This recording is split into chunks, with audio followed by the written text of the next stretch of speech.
नमस्कार, बहुत स्वागत है आपका न्यूज 18 के डिजिटल प्लेटफॉर्म पर। मैं हूं आपके साथ अंशिका पाठक। बहुचर्चित राजा रघुवंशी हत्याकांड की आरोपी सोनम रघुवंशी को जमानत मिलने के बाद अब राजा का परिवार उसकी जमानत खारिज कराने की कोशिश में जुट गया है। इसे लेकर राजा के भाई विपिन ने शिलांग के वकील से बात की है और हाईकोर्ट में जमानत रद्द कराने की प्रक्रिया भी शुरू कर दी है। वकील ने उनसे संबंधित दस्तावेज भेज दिए हैं, जिन पर साइन करवाने के बाद दोबारा वापस भेजे जाएंगे। लेकिन सवाल यह है कि आखिर सोनम को जमानत कैसे हुई, आखिर सोनम रिहा कैसे हो रही है, आखिर सोनम पर इतना बड़ा आरोप है लेकिन फिर भी उसको कैसे जमानत मिल रही है।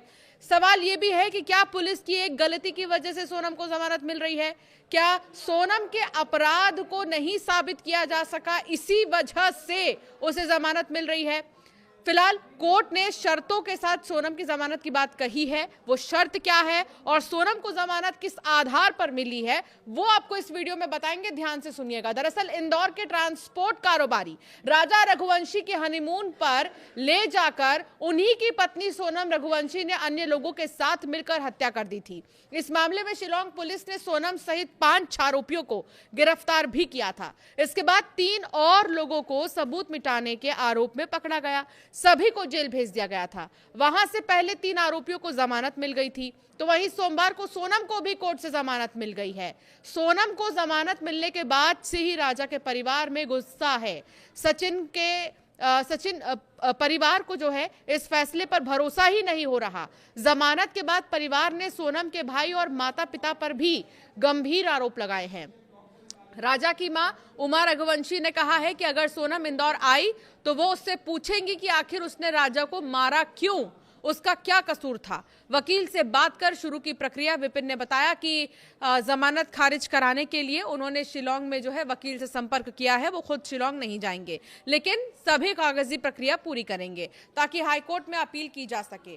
वकील ने उनसे जुड़े दस्तावेज भेज भी दिए हैं।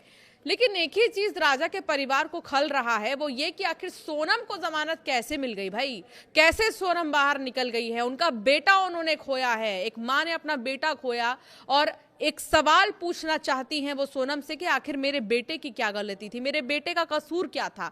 फिलहाल विपिन वो जितने भी पेपर वर्क हैं वो कर रहे हैं और उन्होंने बताया कि कागज मिल चुके हैं, साइन कर जल्द ही वापस भेजेंगे और इससे अपील दाखिल की जा सके। उन्होंने कहा कि इस प्रक्रिया में करीब 1 हफ्ते का समय लग सकता है। राजा रघुवंशी की सोनम से शादी इसी साल माफ कीजिएगा पिछले साल हुई थी, 2025 में 11 मई को हुई थी। सोनम रघुवंशी और राजा 21 मई को हनीमून मनाने के लिए मेघालय के शिलांग गए थे, जहां 23 मई को हनीमून के दौरान लापता हो गए। 10 दिन बाद पुलिस ने 30 फीट गहरी खाई से उनका क्षत विक्षत शव बरामद किया, जिस पर धारदार हथियार से किए गए कई घाव थे। सोनम तब लापता थी। इसके बाद यूपी में उसने सरेंडर किया।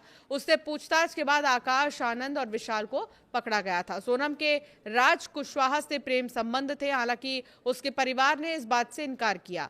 पत्नी सोनम राजा को दर्शनीय स्थलों की सैर के बहाने एक दूर जगह पर लेकर जाती है, वहीं पर बुलाती है। उनके पीछे अन्य 3 हत्या के आरोपी भी चले जाते हैं।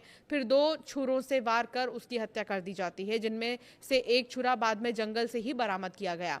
सोनम घटना स्थल से भाग गई और बाद में उसने उत्तर प्रदेश के पुलिस के सामने आत्मसमर्पण किया। सोनम और राज सहित सभी 5 आरोपी फिलहाल न्यायिक हिरासत में हैं। मेघालय में हनीमून के दौरान अपने पति की हत्या करने के मामले में सोनम रघुवंशी को कोर्ट ने जमानत दे दी है। जानकारी ये मिल रही है कि सोनम को शायद एक टाइपिंग गलती के कारण जमानत मिली है, जबकि इससे पहले उसकी जमानत 3 बार खारिज हो चुकी थी। कई बार जमानत याचिका डाली गई थी, लेकिन वो जमानत याचिका खारिज हो गई थी। लेकिन इस बार सोनम को जमानत मिल गई। राजा रघुवंशी की हत्या के बाद जो पहली रिपोर्ट दर्ज की गई थी, जिसे एफआईआर कहा जाता है, उसमें बीएनएस की धारा 403(1) का उल्लेख किया गया था, जबकि बीएनएस जिसने 1 जुलाई 2024 को भारतीय दंड संहिता आईपीसी की जगह ली है, उसमें धारा 403(1) जैसी कोई धारा ही नहीं है। जैसे 144 आपको याद होगा, धारा 144 लग गया है, कहीं भी लड़ाई होती थी तो कहते थे धारा 144 लग चुका है, अब वो 163 हो चुका है। ऐसे ही कई सारी धाराएं बदल चुकी हैं और कई सारी धाराएं है ही नहीं। तो वहीं आईपीसी के तहत धारा 403 एक संपत्ति में बेईमानी को लेकर संबंधित थी। अदालत ने इस गलती को लेकर कहा कि गिरफ्तारी के कारणों की सूचना को सरसरी तौर पर देखने से पता चलता है कि याचिकाकर्ता को बीएनएस की धारा 103 एक के तहत अपराध के बारे में सूचित नहीं किया गया था। हालांकि ये तर्क दिया गया कि ये एक टाइपिंग गलती हो सकती है, फिर भी ऐसी गलती सभी दस्तावेजों में नहीं हो सकती। इसके साथ ही पूर्वी खासी हिल्स जिला अदालत ने पाया है कि सोनम रघुवंशी से संबंधित सभी दस्तावेजों में गिरफ्तारी के औचित्य की चेकलिस्ट, गिरफ्तारी मेमो, निरीक्षण मेमो, गिरफ्तार व्यक्ति के अधिकारों की सूचना, केस डायरी का सारांश, जिन भी धाराओं के तहत किया गया उसको लेकर किसी भी दस्तावेज में याचिकाकर्ता को यह सूचित नहीं किया गया कि उसे बीएनएस की धारा 103 के तहत अपराध के लिए गिरफ्तार किया गया है। कोर्ट ने यह भी कहा कि गिरफ्तारी के आधार गिरफ्तारी की जानकारी दिए जाने से पहले ही मौजूद होने चाहिए। इसके अलावा कोर्ट ने यह भी पाया कि तैयार किए गए फॉर्मेट में मौजूद किसी भी चेक बॉक्स पर टिक नहीं किया गया था जिससे सोनम पर लगे आरोपों का पता चल सके। इसके अलावा कोर्ट ने आगे ये भी पाया है कि रिकॉर्ड में ऐसा कुछ भी मौजूद नहीं था जिससे ये साबित हो सके कि जब सोनम को पहली बार गाजीपुर की कोर्ट में पेश किया गया था तब उसकी तरफ से कोई वकील मौजूद था। अगर वकील होता तो ये आपत्ति पहले ही उठाई जा सकती थी। ये बात उस दलील को खारिज करने का एक और आधार बनी जिसमें कहा गया था कि सोनम ने ये मुद्दा देर से उठाकर अपने अधिकार को खुद ही छोड़ दिया था। कुख्यात हनीमून मर्डर केस में सोनम रघुवंशी को 4 शर्तों के साथ जमानत दी गई है। पहला, वो ना तो फरार होगी और ना ही सबूतों या गवाहों के साथ किसी तरह की छेड़छाड़ करेगी। दूसरा, वो कोर्ट द्वारा तय की गई हर तारीख पर कोर्ट में हाजिर होंगी। तीसरा, वो कोर्ट की उचित अनुमति के बिना इस कोर्ट के अधिकार क्षेत्र से बाहर नहीं जाएंगी। अंतिम, वो 50,000 रुपए का एक निजी मुचलका यानी पर्सनल बॉन्ड होता है भरेगी, साथ ही कोर्ट की संतुष्टि के लिए उतनी ही रकम के 2 जमानती भी पेश करेगी। तो ये है पूरा मामला कि आखिर कैसे सोनम को जमानत मिली है। इससे पहले भी 2 बार जमानत याचिका डाली गई थी लेकिन वो खारिज हो गई थी।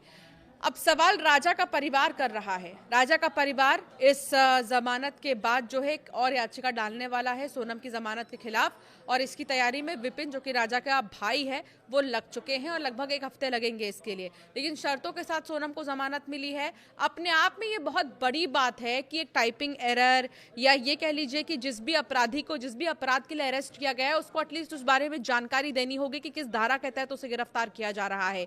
ये ऐसे की वर्ड्स हैं, ये ऐसी चीजें हैं जो बहुत ज्यादा ध्यान में रखनी होती हैं किसी भी अपराधी को अरेस्ट करने के पहले, जो शायद नहीं की गई और यही इसी बात को आधार बनाया गया और सोनम को जमानत मिली है। आपकी राय क्या है इस पर हमें जरूर कमेंट कर बताएं।